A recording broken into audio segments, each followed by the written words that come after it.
오늘은 사무엘하 18장 말씀을 통해서 우리가 하나님의 말씀을 함께 나누도록 하겠습니다. 오늘 본문 말씀은 압살롬의 마지막 장면이 기록되어 있는 말씀입니다. 압살롬은 어떤 사람이었습니까? 압살롬은 사람이 보기에 참 좋은 사람이었습니다. 괜찮은 사람이었습니다. 일단 압살롬은 잘생겼습니다.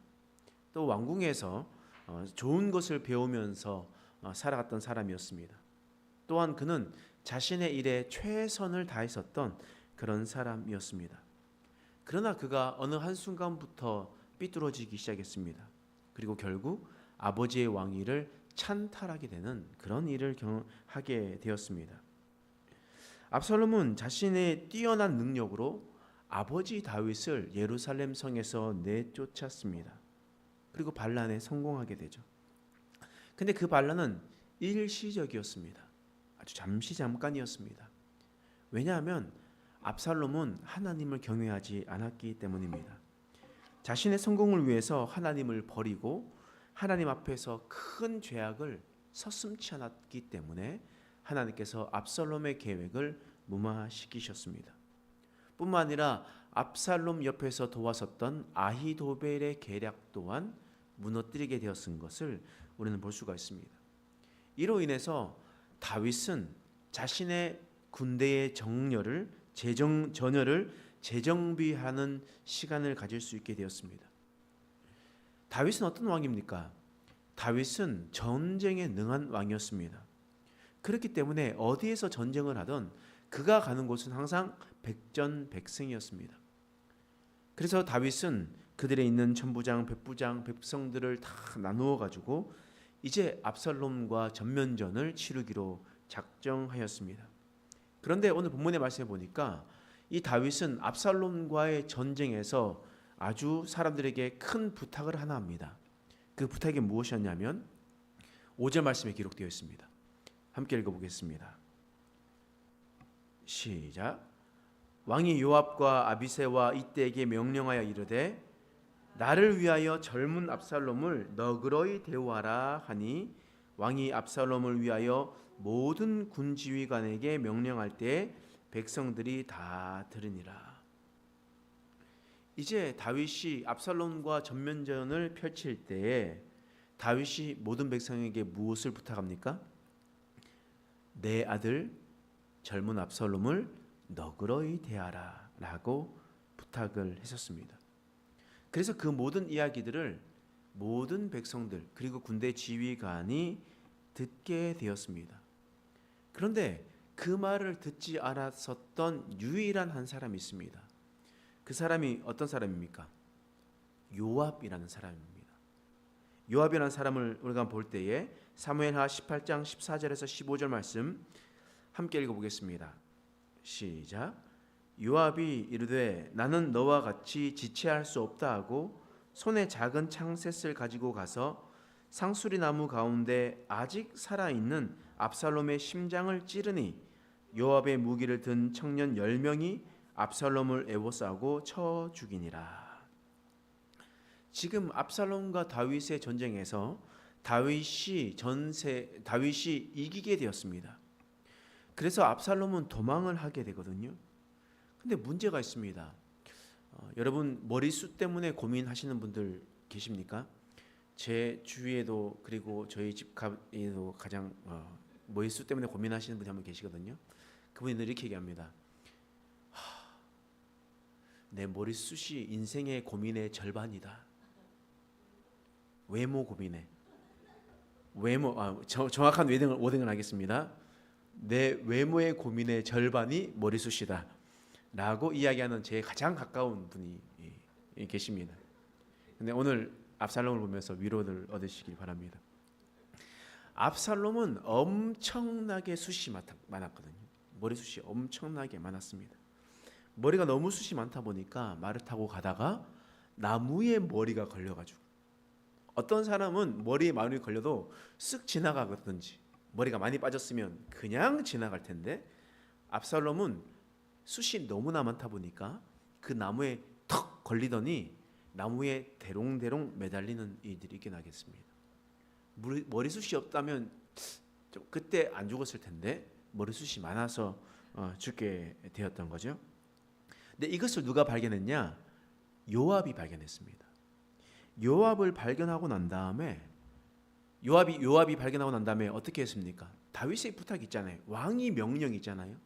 그 왕의 명령을 잊고 또한 압살롬이 죽을 상황이 아니었습니다.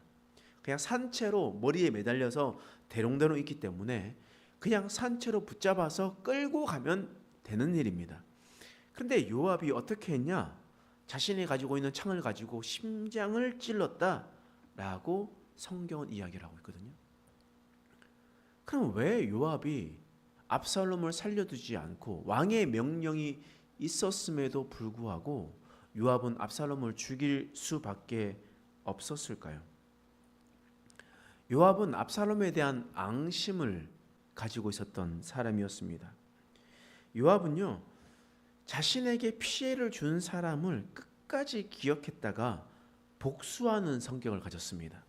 예를 들면 사무엘하 2장에 살펴보면 북이스라엘 군대 장관 아브넬이라는 사람이 나옵니다.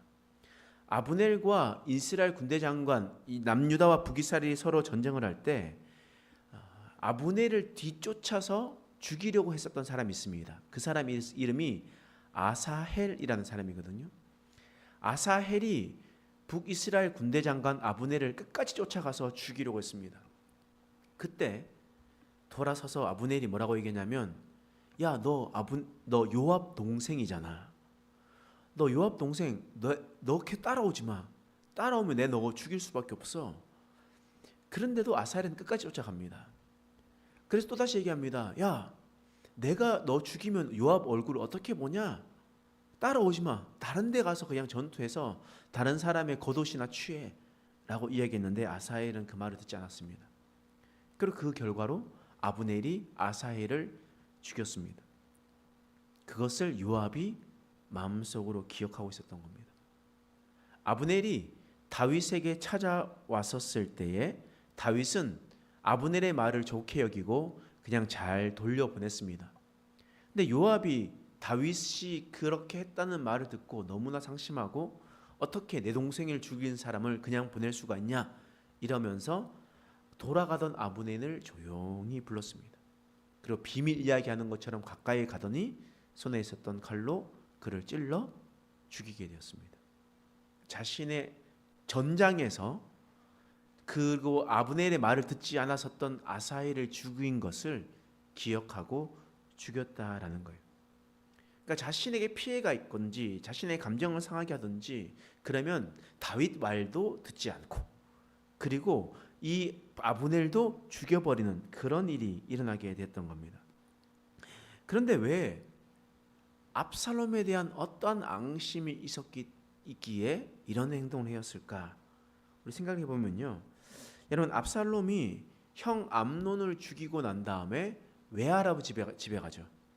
그리고 난 다음에 거기서 3년의 시간을 보냅니다.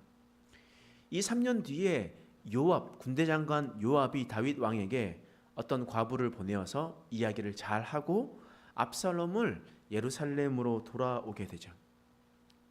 그리고 예루살렘에 돌아오고 난 다음에 압살롬은 2년 동안 다윗의 얼굴을 보지 못하게 됩니다.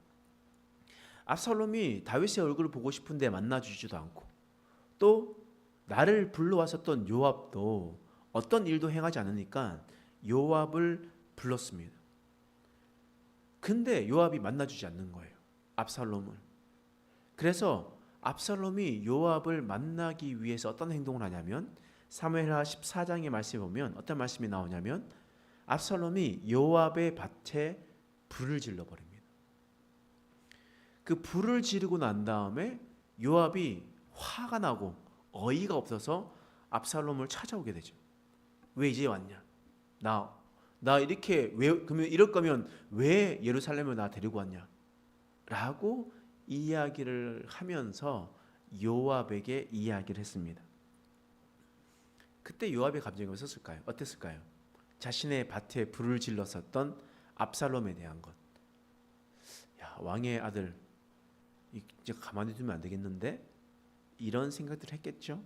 그리고 난 다음에 그 복수심과 앙심으로 오늘 본문에 나와 있었던 살아있는 압살롬을 죽이게 되는 일이 일어나게 되었습니다.